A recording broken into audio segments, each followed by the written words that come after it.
If you're thinking of building a model train layout, or maybe you've had one but are ready to wipe the slate clean with a new one, you need to consider the space you'll be using. So I want to show you some options long before you even start building things that'll help you identify what you can do with the area you have so you can make the most of it. And to help illustrate these different ideas, I've got a few different takes to inspire your own space.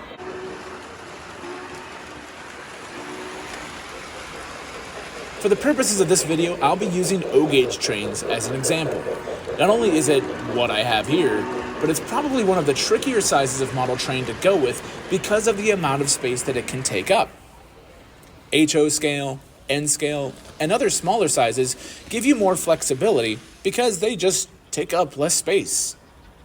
This space problem isn't specific to the O-gauge examples you'll see here, so you can apply it to your scale and situation. We'll start with a design you might not have even considered, a switching layout.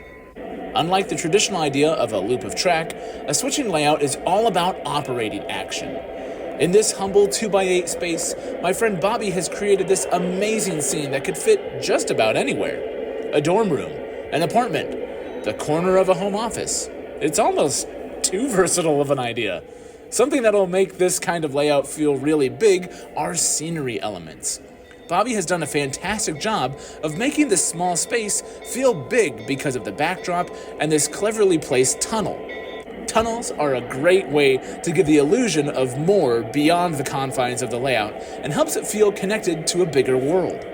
And because it's not just a loop of track where you can leave engines running, you get to operate every sequence and make the most of all the features, which is why this legacy switcher is such a great option for this space. Electrocouplers on the front and the rear, slow crawling speed, you can really dig into all the features of your train in a switching layout.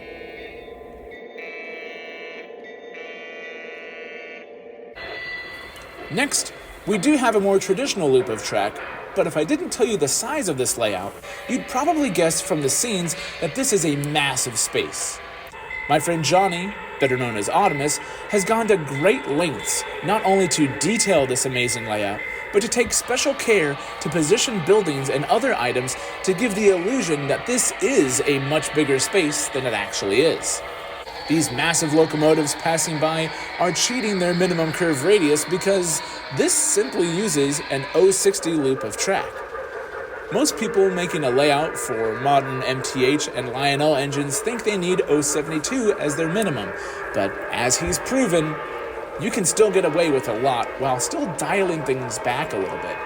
It doesn't always work out that way, but you'd be surprised at what some engines can handle versus what it says on the box.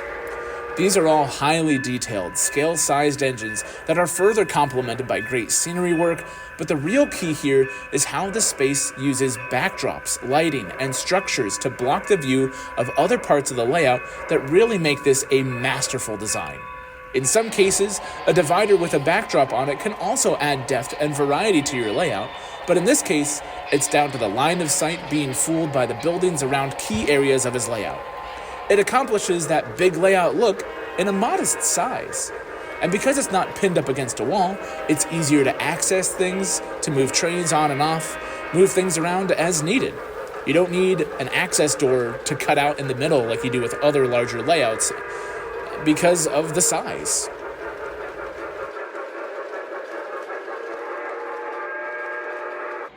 This last example is from our friend Chris. You probably know this layout from RBP Trains, and it's the largest example we'll look at. Sit back, relax, and enjoy. You might think, oh, he's got a lot of space, so he can do whatever he wants. But truthfully, this space is much more creative than that. Instead of a traditional large table in the middle of a room, this layout design follows the walls, twists in and out of other elements, has two large turnaround sections, and even bridges connecting a larger loop perfect for those epic train races. This idea of being immersed and surrounded by trains is something that often gets overlooked and is something that you could use to maximize your track plan in whatever space you have. You don't have to have his space, but you can take cues from the two critical return sections on the main portion of the table to customize a layout to fit in your area. In fact, We drew inspiration from Chris's layout to make ours at home, even though the two spaces are completely different in size. By narrowing sections here, widening sections in other places, the second-hand overland that we have here at my home wraps around our sectional couch and brings us 64 feet of mainline track. That wouldn't have been possible if we had stuck to one corner of the room. The limitation you'll run into with this kind of track plan are the turnaround sections, and in my case, the only way to realistically get in and out of the space in the middle was to limit those curves to 0.48. Chris obviously has wider than that on his layout. Nice. Any wider than that, and it would have been too tight to fit between the tables to enter in the middle in our case. So on the one hand, I sacrificed my ability to run a loop of 0.72 in one section of the room, but what I gained was a much more interesting and immersive track plan. My young son has pointed out that we could link the two ends of this table together with a big bridge, and as cool as that would be, that would impede access to the couch and likely violate the rules set forth by my amazing wife.